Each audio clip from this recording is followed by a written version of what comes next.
What's up guys, it's Tom here and welcome to a brand new Liverpool transfer news video. And the Daily Mirror and the Daily Mail and the Daily Express newspapers are reporting that Kai Havertz wants to leave Leverkusen next summer, and one of the biggest favorites for his signature is Liverpool FC. So what do you think about Kai Havertz?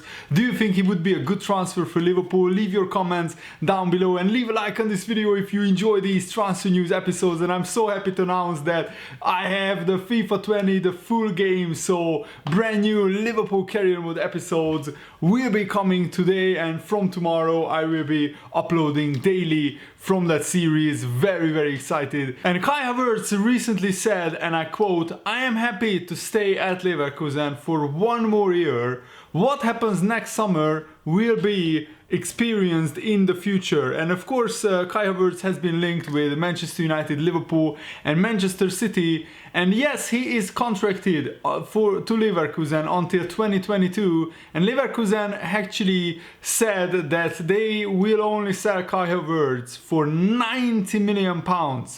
Do you think he's worth that money? I don't think so, but I think that can be negotiated. That is just a price for Leverkusen to really maybe say only come to us if you are seriously interested in Kai Havertz. But I think a fee of around £70 million could persuade him to sell Kai Havertz, especially if Kai Havertz will say to Leverkusen, "I want to leave." And he started off the season pretty well. He already has 2 goals in 7 games for Leverkusen, and they are going strong in the Bundesliga, hovering around the top 6. But they lost their first Champions League game to Moscow, I think Lokomotiv Moscow at home, which was quite a big surprise. So Kai Havertz has left his future quite open with this recent interview, and he actually spoke about Bayern Munich as well. And he was asked why didn't a transfer this summer happen, and he said, "I think there were enough reasons, it just didn't happen." And there has been already reports that Bayern Munich actually submitted a transfer offer of 90 million euros for Kai Havertz this summer. However, Bayer Leverkusen rejected it because they want to get a good run in the Champions League, and also they want to finish in the top 4 again in the Bundesliga, so they can qualify for the Champions League again, which is financially, for a club like Bayer Leverkusen, who are not as rich as Bayern, I think that's huge. That's really important to finish in the Champions League places in back-to-back seasons, and that could really secure their immediate future financially. And Leverkusen actually confirmed the interest from Bayern Munich, and also the Bayer Leverkusen chief executive Rudi Völler said, "Now Kai Havertz is here and he will play again a very strong season, but if he leaves at some point, he will go to the club that he wants to play for. Kai decides when and where to go, and everything else can be resolved." Which means that Liverpool need to convince Kai Havertz that Liverpool is the best club for him to play. And I think the main point will be, will Kai Havertz be a regular starter at Liverpool? And I think in midfield he could be a regular starter. He could play in the position where Wijnaldum plays right now, and we will have Fabinho and Henderson in the other 2 midfield roles. But as you have to be honest, Liverpool already have Naby Keita, Oxlade-Chamberlain, Lallana and Wijnaldum. These are all players that can play in pretty much the same position in the one midfield role, where the midfielder is allowed to go box to box and to really affect the attacking play. Henderson is also allowed to go box to box and go and arrive into the box. But Henderson, I think his game is more of a defensive midfielder who sometimes goes forward. On the other hand, Wijnaldum is more of a player who likes to go forward a little bit more. But of course, Jurgen Klopp has specific tactical instructions for these players, and I'm not sure with the current setup of Liverpool where Kai Havertz could exactly fit in. But Liverpool can fit in a really talented player like him, and he's just 20 years old, so tactically Jurgen Klopp can mold him into a midfielder that would suit Liverpool, in my opinion.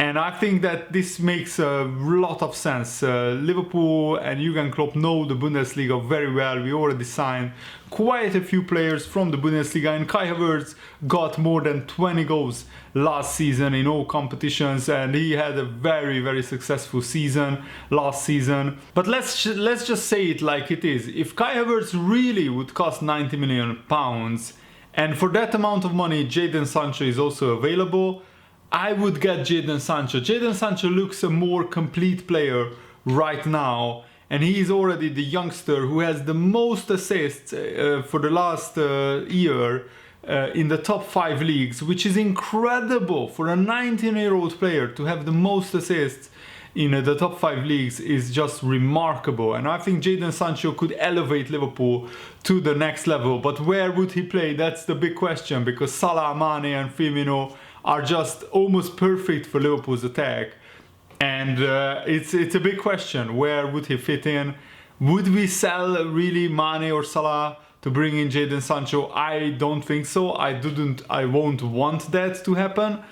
But if there is an opportunity to bring in either Jadon Sancho or Kai Havertz, I think Liverpool need to take that opportunity, because if Jadon Sancho goes to a Manchester City or an Arsenal, then I think Liverpool would regret that massively. Also, there has been a big reveal. Transfermarkt has revealed the top 10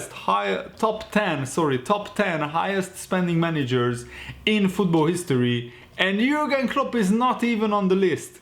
So all the critics who are saying that Liverpool has spent a lot of money, Jurgen Klopp spent a lot of money, Jurgen Klopp is not even in the top 10 highest spending managers in history. Jose Mourinho is first with 1.6 billion euros. Ancelotti is second with 1.2 billion euros, but Ancelotti has been a manager for a lot longer than I think Mourinho and Guardiola. Guardiola is third with 1.2 billion, but what is also significant is that Guardiola only made 52 signings as a manager.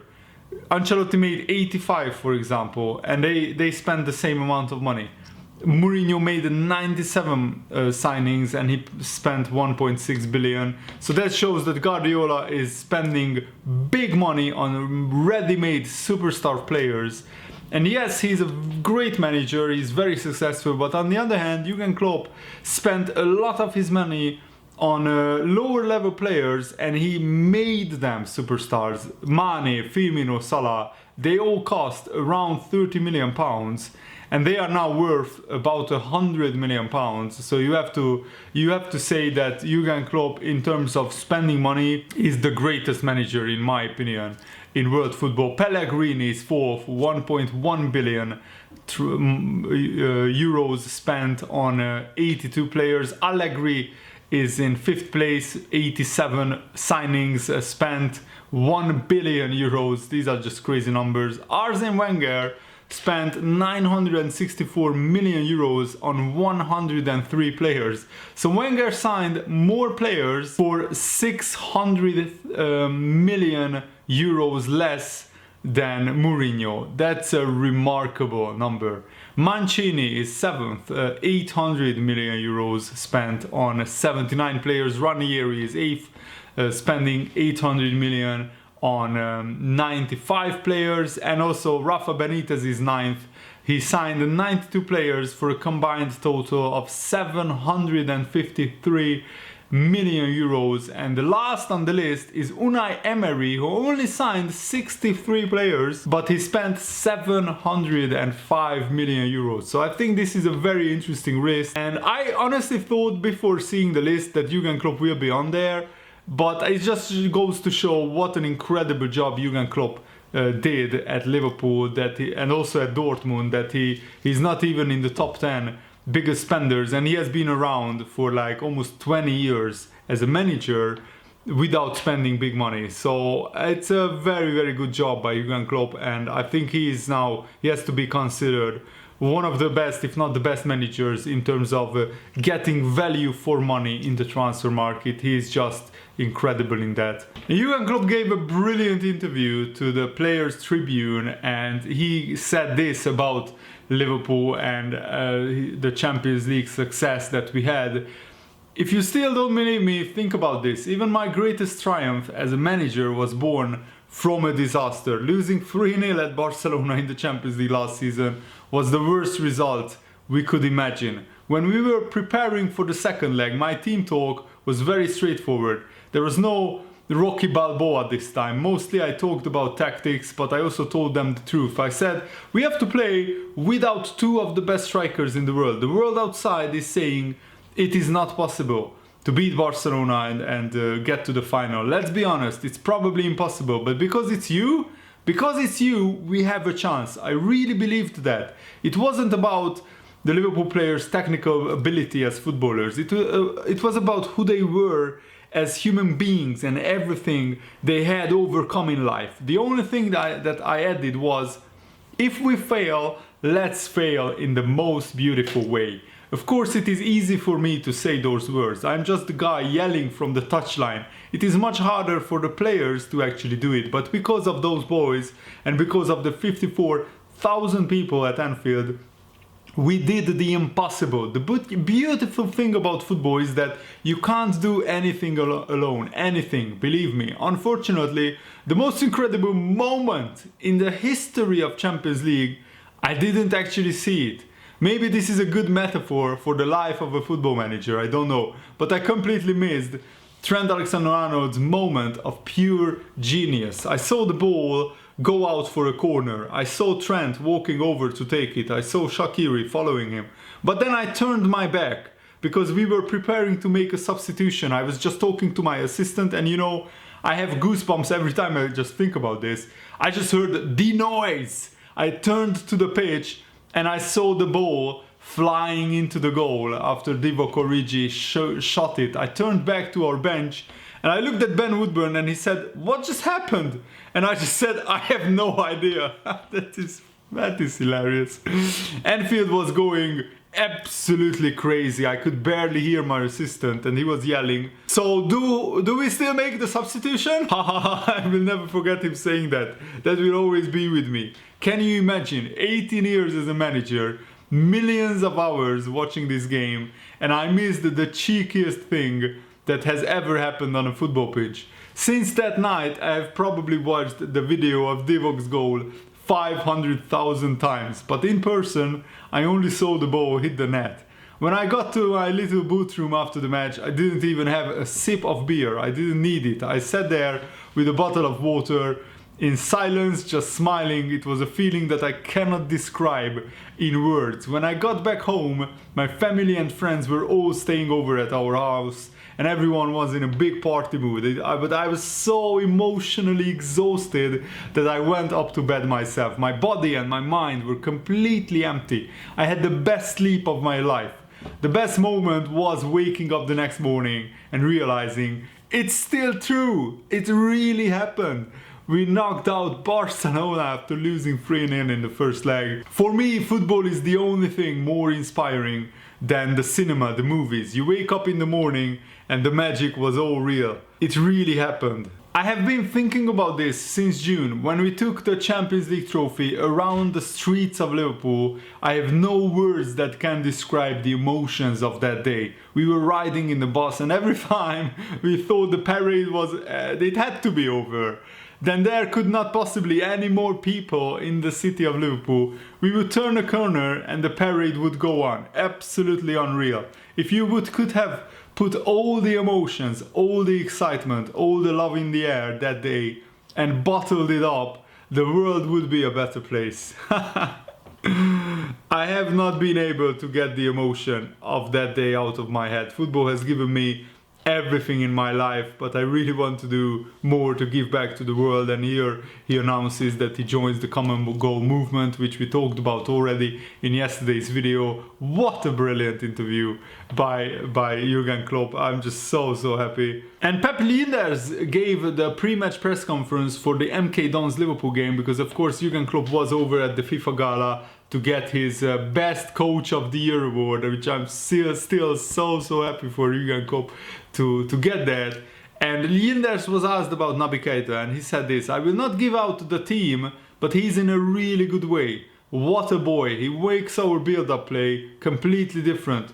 creates unpredictability. He's an important player, and hopefully we can use him tomorrow. He can shine. So it looks like Naby Keita will play tomorrow. I think Oxlade-Chamberlain might play as well, and maybe Adam Lallana or somebody like that. And I really hope that Ryan Brewster gets his chance with Origi and Shaqiri up front. That would be, I think, a front line that could, I think, quite comfortably beat MK Dons, because those three players are still very, very good. And also, Pep Linders said, Ryan Brewster, he's ready for sure. There's a calmness about him. Brewster has goals in him, he has technique, he's good physically, he's a complete striker and the typical number 9. So I'm really, really hoping that Brewster will shine. And I think Aubameyang and Kelleher could start in goal as well, because Pep Linders said that he is ready to start for Liverpool. And Alisson gave an update on how his injury is and how he's recovering. This is what he said: I'm in a good way, I think we are nearly there. I can go outside to the pitch to do some goalkeeper work and I feel really well. I feel confident, and I think now it's just about getting all my power, all my confidence back and do what I love to do. It's massive, because if I look back, 2 weeks ago I couldn't even walk properly. Now I'm running, I'm jumping on my right leg that was injured, so I'm really happy for that. It's great. When you are a player, you want to have the contact with the ball, with the guys on the pitch, the routine of training. It's what I love to do. The games, the atmosphere at Anfield, the away games, all games when I watch on the TV, I just think how I want to play. I want to be there. I want to help my teammates. I'm looking forward to being back. I can't wait anymore. So I think Alisson might be back for the weekend against Sheffield United, or maybe after that for the Champions League game against Salzburg. So it's exciting times, and I'm really, really looking forward to Alisson getting back. Van Dijk posted a very, very classy message after he was nominated to be in the FIFA World 11, the best 11 players of the last season. It's a great honor to be named in the best 11 along with such an incredible group of players. I would like to say a big thank you to all of my teammates at Liverpool, as well as the national team, for all of your continued support. Congratulations to all of my Liverpool family on their well-deserved individual awards. Well done to Alisson Becker on being named the best goalkeeper in the world, and of course to the manager, the boss, for being coach of the year. Finally, congratulations to Leo Messi on winning men's best player, and to Megan Rapinoe for winning women's best player of the year award. And losing to Messi is no shame. Messi is like superhuman. He's like an alien. He scored 51 goals in 50 games last season, and he's probably the greatest footballer to ever play in the history of the game. I'm just happy that Klopp and Alisson managed to win, and I think Van Dijk could win next year or the year after that. We shall wait and see. I really hope that you guys enjoyed this video. Thanks for watching. Have a nice day. See you later. Goodbye.